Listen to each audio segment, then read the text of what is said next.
السلام علیکم دروستان ټي وي ګرانو کتونکو، زه شاهکار تاسو سره په یو نوی پروګرام کې حاضر یم. په دې پروګرام کې موږ د دستار نامې د دوو هنرونو باندې رڼا اچو. لومبه هنر چې کوم دی د علم دی او دویم چې کوم دی هغه د شعر او شاعري دی. نو موږ لومبه په علم باندې باس کو. د علم باره کې خوشحال خان خټک موږ به د دې پروګرام لومبه لنډیز بیان کو. موږ به د دې هنر لومبه لنډیز بیان کو او بیا به یو لنډه تفسیر وکړو. خوشحال لومبه د علم لغت بیانوي چې علم په لغت کې په لغت او په اصطلاح کې زده کولو ته وایي. او اوس تحصیل د علم او عربی چې 14 علوم لري هغې ته علم ویلی شي. بیا یو حدیث راوړی دی چې العلماء ورثة الانبیاء، یعنی عالمان د نبیانو وارثان دي. او بیا د دې ذکر کړی دی چې علم په دوه قسمه دی، چې یو ظاهري دی او بل باطنی دی. چې ظاهري او باطنی دواړه چې کوم دی دا درجو په درجو د عالمانو او پیرانو نه حاصلېږي. خوشحال د انسان مثال د خیګ یعنی خیګو مشته ویلی شي، کوم کې چې اوبه راوړلی شي، د خدنګ، د کیکر، د وسپنې او د باز خبره کوي. خوشحال وای د خوشحال خټک له عشقه گفتگو شي، د خوشحال خټک له عشقه گفتگو شي، په لوښ کې چې څه وي هغه ته تروی شي. یعنی په خوشحال خټک چې کوم دی د انسان مثال د خیګ سره کوي، بیا چې کوم دی په اوسپنه کې د فولاد سره کوي چې کوم دا نه خې توري جوړیږي، فولادي توري جوړیږي. په لرګو کې چې کوم دی د خدنګ ذکر کوي، کوم چې سپیلدار ته ویلی شي، او د کیکر ذکر کولی شي، دا غي نه غشي جوړولی شي. دغه شان په مرغو کې چې کوم دی هغه د باز ذکر کوي، ځکه چې باز انسان سره مختکیږي او په هغې باندې سړی ښکار کولی شي. نو څنګه خوشحال وایي چې څنګه په مرغو کې باز، په اوسپنه کې فولاد شو، او په لرګي کې د خدنګ او کیکر لرګي چې کوم دی دا قیمتي دي او د کمال نه ډک شي. دغه شان انسان هم کمالی دی، خو په ده باندې خواري وکړی شي او د علم حاصل کړي. په دې هنر کې خوشحال داسې عالمانو غندنه کړې ده کوم چې د دین په نامه باندې د دوکو بازارونه ګرموي او ساده عوام لوټي. شعر هم راوړی دی: سبت ذات په دانش په علم نور شي، سبت ذات په دانش په علم نور شي، خبشي چې په مخ خال کې دی لا تور شي. لنډه تبصره. خوشحال په دې هنر کې چې کوم دی د علم اهمیت او ارزښت باندې خبره کړې ده.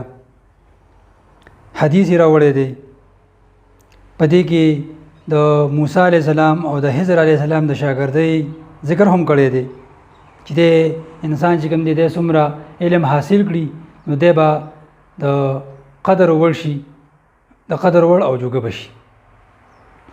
نو خوشحال په دې هنر کې د کلي یا د علاقې یا د ولس مشر ته دا خبره کوي چې د علم حاصل کړي نو دی په صحیح توګه باندې د خپل قام یا د ولس مشري وکړي، او که نه بیا به د خلکو د خندا شي. اوس موږ راځو بل هنر لا چې د هغې عنوان دی شعر او شاعري. موږ لومبی د دې لنډیز بیانو او بیا به یو لنډه تبصره کوو. خوشحال د دې هنر شروع داسې کوي چې دا هنر چې د شعر د نظم دی هم داخل د کسب و کمال دی، چې جبلي طبیعت د شعر لري. شعر ها دی نور فنونه یې په کسب حاصلېږي، صنایع بدایع به ډېر حاصل کا، علم به مزده کا، خو چې جبلي طبیعت د شعر نه لري خبره به نظم نه کا. یعنی بیا به د شعر په لغت باندې خبره کړې ده او وایي چې شعر په لغت کې کلام منظوم ته ویلی شي، دواړه مصرې د بیت په طول تللې. بیا د شعر په تاریخ باندې بحث کړی دی چې شعر چې کوم دی دا ابتدا د افلاطون نه شوې ده، پیغمبرانو ویلې دی، اصحاب کرامو ویلې دی، د حضرت علی رضی الله تعالی عنہ ذکر کړی دی چې د هغه په عربی ژبه باندې دیوان شته دی. او زمونږ پیغمبر صلی الله علیه وسلم زمانه هم چې کوم دی چونکې د شعر او شاعرۍ وه، ځکه دغه زمانه کې چې کوم دی لبید او انترا غوندې غټ لوی لوی شاعرانو. خو زمونږ پیغمبر صلی الله علیه وسلم ته الله تعالی شاعري نه وه ښودلې. هلکه په قرآن مجید کې یو آیات دی وما علمناه الشعر وما ينبغي له، او موږ دته د شعر علم نه دی ورکړی او دا شاعري د هغه د شیان هم نه ده. دې نه پس خوشحال د شعر و شاعرۍ د نظم د جوړښت هیئت او اصنافو باندې بحث کړی دی. یعنې رباعي، مخمس، مسدس، قصیده، ترکیباً او ترجیباً د دې ذکر کړی دی. او د دې نه علاوه د شاعر دپاره دا لازمه ګڼلې ده چې شاعر دې باید پوهه لري، د خپل چاپېرچل نه دی خبري، د زوړ تاریخ نه دی خبري، پخواني تاریخ نه دی خبري، چې د سره پوهه وي نو دی په صحیح توګه باندې بیا ښه شاعري کولی شي. او ګینا د اردو ژبې یو متل دی بګړه شاعر مرسي اګو، یعنې کم شاعر چې پوهه نه لري دا به صرف ویرنې او مرثیې لیکي، په صحیح طریقه به شاعري نشي کولی. دې پسې خوشحال یو قطعه راوړې ده، هغه قطعه څه داسې ده: کو شعر دی هغه دی چې ووایي دانا، کو شعر دی هغه دی چې ووایي دانا، هغه څه شعر نه دی چې جوړ کاندي کانا، دواړه توکه څه دي درته وایم په معنا، یو اواز د خره دی بل اواز دی د سورنا. په دې هنر باندې موږ یو لنډه تبصره کوو. خوشحال چې کوم دی لومبی د شعر او شاعرۍ اهمیت او ارزښت بیان کړی دی چې شعر او شاعري چې کوم دی دا هم یو ضروري څیز دی، پوهې او حکمت سره تعلق دی. باید چې د یو ښه انسان دپاره دا ضروري چې دی په شعر او شاعرۍ باندې پوهېږي.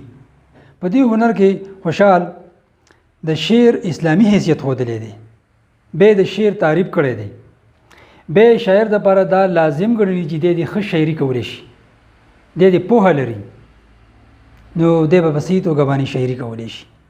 نو د دې هنر مقصد دا دی چې یو کلي یا د علاقې مشر یا د ملک یا د ولس مشر دله به کار چې دی د شعر او شاعرۍ سره چې کوم دی تعلق لري، نو دی په صحیح توګه باندې د خپل قام یا د علاقې د خپل قام یا د ولس دی په صحیح توګه باندې د خپل قام یا د ولس مشري کولی شي. زه تمه لرم چې دا پروګرام به ستاسو خوښ شوی وي او بیا دپاره به زموږ پروګرامونه د تاسو سترګې په لار شي.